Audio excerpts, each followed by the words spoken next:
everybody. Dr. Blake here again. Nice sunny day here in Bellingham. I'm sitting in front of this window and the sun's starting to beam through.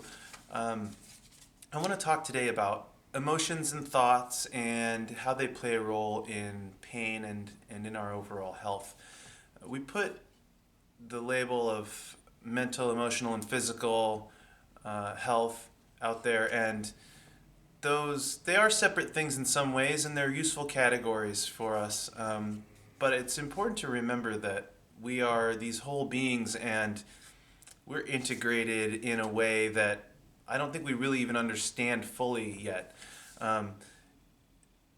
They don't just affect one another, they're also the same as one another. So it shouldn't be a surprise to us that if we're looking at something like pain, thoughts and emotions have a very strong effect on the pain.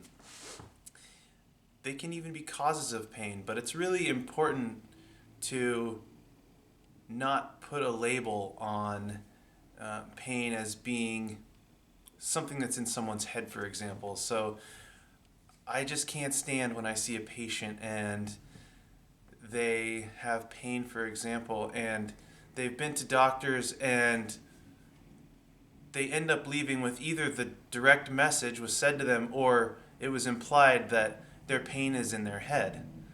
And for one, that's just not fair. And two, that's just not true. My take on that sort of situation, if you're getting that message, it's because the people that you're seeing don't really know what's going on, and they've exhausted their resources and their ability to diagnose what's going on, and it's kind of a cop-out. It's also bad terminology if someone's mental and emotional state is playing a role in their pain to say it's in your head. Well, maybe thoughts and emotions are in our head, maybe they're not, but it's kind of pointing a finger almost and blaming the patient in a way like, well, that's in your head, you need to fix it. So I just want to be careful when we're talking about this to not put implication on these things as like being something that's wrong and we need to fix it.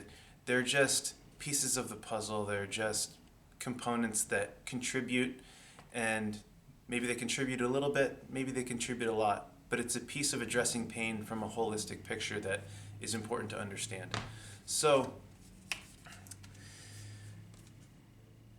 we know that if we're sad, if we're anxious, if we're angry, and we have chronic pain, we know that the chronic pain will be worse when we're in those emotional states. And there's really cool research actually that shows what's happening in the brain that just proves it even more, that we can see what's happening that's amplifying the pain. And I want to frame it as, if you have chronic pain, that it's important to see your emotional milieu as being something that's kind of like a dial. It can amplify it and it can turn it down. So you're never really at a constant steady state of pain. It may feel like you're constantly in pain, and that may be true, but sometimes it's turned up a little bit, and sometimes it's a little quieter, and sometimes maybe you even can get distracted and forget about it for a little while. So part of the program that I work on with people is trying to address parts of the mental and emotional sphere so that we can turn down the dial a little bit and start to get some relief and decreased limitation in our lives in that way. So I'm going to share with you one tool that I think is pretty cool to kind of get thoughts and emotions moving. You'll hear me talk about in other places that we are not static beings, static organisms. Stasis is kind of the antithesis of life. Anything that's living is in dynamic, fluid motion all the time. And so it's important with thoughts and emotions, I think, to just keep them moving. If they start to get stuck, if we get stuck in a cyclical thought pattern, or if we have a particular emotion that we're stuck in, we need to do something to nudge that and to move it into different directions. So the tool that I think is pretty cool to use is expressive writing.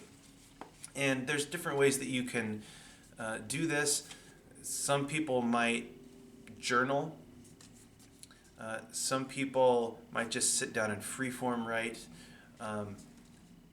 The most important thing about it is, I think, is to sort of get out of your head. So I like the free writing aspect. And you just write down whatever comes to your mind, whatever feelings you have at that moment, whatever happened in your day, whatever thoughts you have about the day, the interactions that you may have had. So I think at the end of the day it's nice to do this.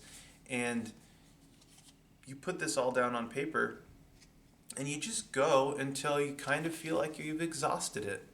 Like, yep, I wrote about everything that came up today, and I was thinking and feeling and what I'm feeling now.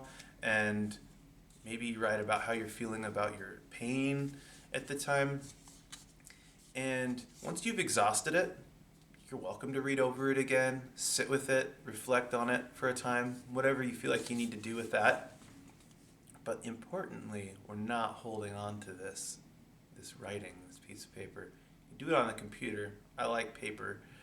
I'm a believer in ceremony and ritual, so I think the coolest thing to do with it is to burn it after you're done. But you're going to destroy it in some way, because maybe you wrote about your spouse and how much they irritated you, and you wrote a bunch of grievances that you had because you needed to get that moving. You needed to get it out. You probably don't want them reading it, and chances are you may just want to let that go too. So we're going to destroy this writing in some way. So I like burning it, but you can just tear it up.